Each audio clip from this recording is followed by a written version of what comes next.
Hi, my name is Mackenzie Patrick, and this will be the analysis, evaluation, and diagnosis of human movement of a front lunge and a push-up. So starting off, we're going to look at the front lunge. The front lunge is a compound unilateral movement, which is going to be used to improve lower body strength, such as the quads, the glutes, and the hamstrings, balance and coordination, and it's going to also provide functional mobility, for things such as the gait, stair climbing, and running. The phases of the lunge first include the initiation phase, which is that first initial step forward that you take. The second phase that it includes is a descent phase, which is going to be the controlled lowering of the body down into the bottom position, which is the third phase, in which both the knees are going to bend to a 90-degree angle and the trunk is going to remain upright. The final phase is going to be the ascent phase, in which you're going to push your body back up to starting position by driving through your front heel. So then looking at the muscles and joint actions, our prime movers in this exercise are going to be the quadriceps, which are going to be responsible for knee extension, specifically of the front leg. And then additionally, we're going to have the gluteus maximus, which is going to provide hip extension. And then the hamstrings, which are going to assist in hip extension and stabilizing the knee.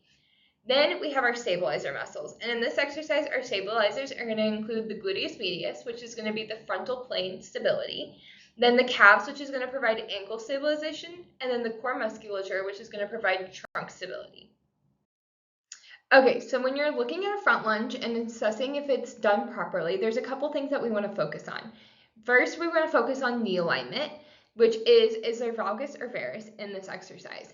In addition, we want to look at the trunk position. Are they leaning forward or are they upright? Next, we want to look at the depth of the lunge. Is the knee approaching the floor? Then hip drop or wobbling. Are their knees super wobbly? Do their hips kind of tilt when they make the first lunge? And then their foot placement. Is their foot placement far enough in front of them, and are they balanced throughout the whole lunge? So let's look at the very first video we took of this client doing a front lunge. So here, as she takes her step forward, we see that her knee caves in, as well as she's wobbly going down, and her step is too far forward, and her knee is over her toes. So we have a lot of problems within this lunge. We can also look at it from the side view of her taking a step forward. You can definitely see here that her knee goes over her front toe, and it does not stay in proper alignment the whole time. So we'll watch it one more time.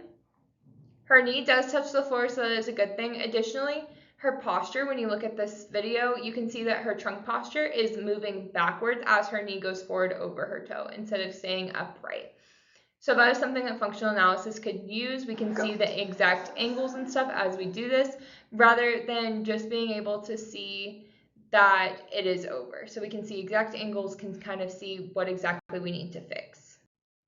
So we kind of looked at that video, saw a couple of the things wrong, and we decided to go ahead and fix those and then help the client do better. So here's an updated video of what she has done and worked towards. So here we can see as she takes a step forward using visual motion analysis, her knee is still bent. It goes a little bit more over her foot, but not as much as it was going. She tries to keep her posture more upright throughout the entire motion compared to the last video as she was leaning back. Additionally, she doesn't have as much valgus in this video as she did in the original ones. Here in this video though, using motion analysis, we can kind of see what we didn't see in the last video, that her hip kind of drops on her way that she's coming back up. But that's nothing that we can't fix moving forward. It's not on both of them, but it definitely does happen on that second dip. So, but again, she's keeping her posture more upright. There's not as much knee valgus, and she's keeping her trunk more upright. Additionally, there's not as much wobbling, and the foot placement and balance is more right in front of her versus where it was so far in front of her that she was having to lean in the beginning or in the other video. So how are we able to improve these lunges? Well, these exercises are a few different ways that we were able to build strength so that way she could do a better lunge. So first we have a dead bug. The dead bug's purpose is to improve core stability and spinal alignment. In the dead bug, you lie on your back with your arms and legs up and slowly lower one arm in the opposite leg while keeping the back flat to the ground. This is going to strengthen the deep core muscles and promote lumbopelvic stability, which helps maintain an upright trunk during lunges and prevents excessive arching and leaning forward. In this video, she did hurt herself at this time, but I promise that she is okay, and she was still able to improve that core stability as we did this. In addition, we can do the banded lateral walks. So the banded lateral walks, you're going to improve hip stability and reduce the knee valgus. So here we can see how she places a mini band above the knees, and then she's going to perform side steps while maintaining tension in the band and avoiding knee collapse.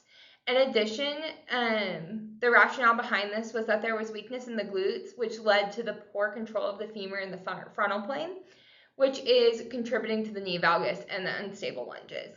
So by activating and strengthening the hip adductors, it's improving the alignment stability during this movement.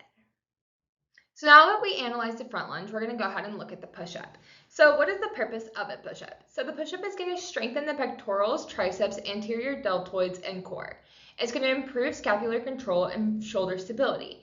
In addition, it's going to reinforce horizontal pressing and mechanics relevant to functional athletic tasks. The phases of the push-up first include the setup phase, in which the hands slightly or wider shoulder width. Then we're going to want to keep our body in a straight line with our core braced and our glutes engaged. Further on, we're going to want to make sure that we have a neutral neck and spine. The descent phase is going to include elbows bending to lower our chest toward the floor. The scapula is then going to retract smoothly, and elbows are going to be flared at a 45-degree angle from the torso. The bottom position is going to include the chest hovering above the floor with the elbows bent at a 90-degree angle. The spine is going to remain neutral throughout the whole motion. Lastly, we have the ascent phase, in which we're going to push up through the palms, extend our elbows. Scapula is then going to protract, and the body is going to rise as one unit. In this activity, we have prime movers, which include the pectoralis major, which is going to provide horizontal adduction, the triceps brachii, which is going to provide elbow extension, the anterior deltoid, which is going to provide shoulder flexion, and then the stabilizers, in which the core musculature is going to provide trunk stabilization. The sartorius anterior is going to provide scapular protraction and control, and then the rotator cuff is going to provide glenohumeral joint stabilization. So we had our client go ahead and do a push-up. So from here, we took the side view in which we could watch the trunk alignment, scapular motion, and elbow angle. In the front view, if we would have taken one, we would have been able to see the arm tracking and shoulder position a little bit more clearer. But in this video, we're going to mainly look for sagging of the hips, which this client definitely has, and then elbow flare, excessive shoulder rotation, scapular winging, neck jutting forward and looking up constantly throughout the push-up, and then the lack of range of motion throughout the thing. So let's look at these common impairments and see which ones the client has. As you can see, his hips are sagging throughout this exercise as he goes down. In addition, let's erase this. In addition, we can see that his elbows are flared out and his shoulders are not protracting too much. He definitely is showing some scapular winging as he's doing this exercise. So these are just some common impairments that we specifically saw that we thought that we could go ahead and focus on. In addition, here we can kind of see some neck jutting forward a little bit, but it's not much compared to some of the other impairments. So let's move forward and see how we can fix this. So after some assistance, we were able to get our client to do a proper push-up. So here is one video. So here we can see that we went ahead and removed the sagging hips, and we were able to get him to get into a straight line, which really helped with his shoulder position as well. He was then able to have more range of motion and be able to bend his shoulders properly all the way down, and it also helped with some of the scapular winging as it didn't provide as much having the sagging hips. His neck is not jutting forward at all, and he's remaining to look down at the floor throughout the entire motion, which is really awesome, and it's not going to impair any neck and make sure that we're really using those core muscles throughout the whole activity. So 2 ways to improve a push-up. First, we're going to try to do scapular push-ups. So many push-up forms break down, such as scapular winging, shoulder discomfort, and poor control at the bottom phase. So they're going to stem from weakness at the sartorius anterior and then poor coordination of the scapulothoracic joint. So therefore, we're going to use a scapular push-up, which is going to isolate and strengthen the muscles by focusing on the controlled scapular protraction and retraction without elbow movement. In addition, we can do the incline push-ups, which are going to reinforce proper movement mechanics with reduced load and then allow for a gradual progression towards a full push-up.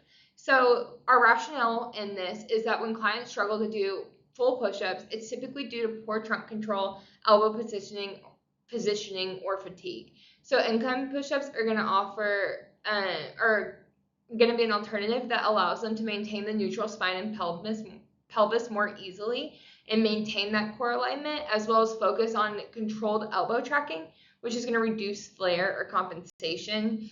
It's going to reduce the strain on the shoulders and the wrist and build endurance in the correct form without sacrificing the technique. And so all of these things together are going to really help with the motor movements of doing the push-up to get them exactly where they need to be.